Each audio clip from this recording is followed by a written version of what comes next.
ये देखिए गाइस।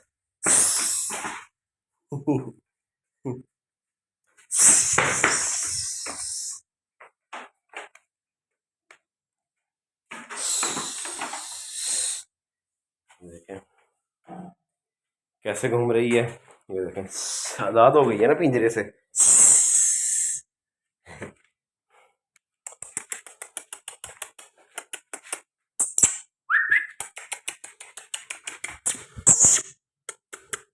ये देखें बैग उठा रही है।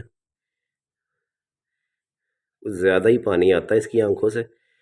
अब इसकी आंखों का भी हम ट्रीटमेंट करेंगे।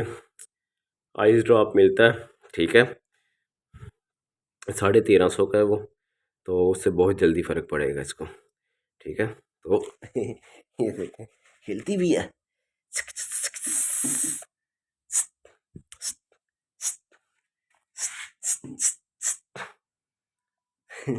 गंदी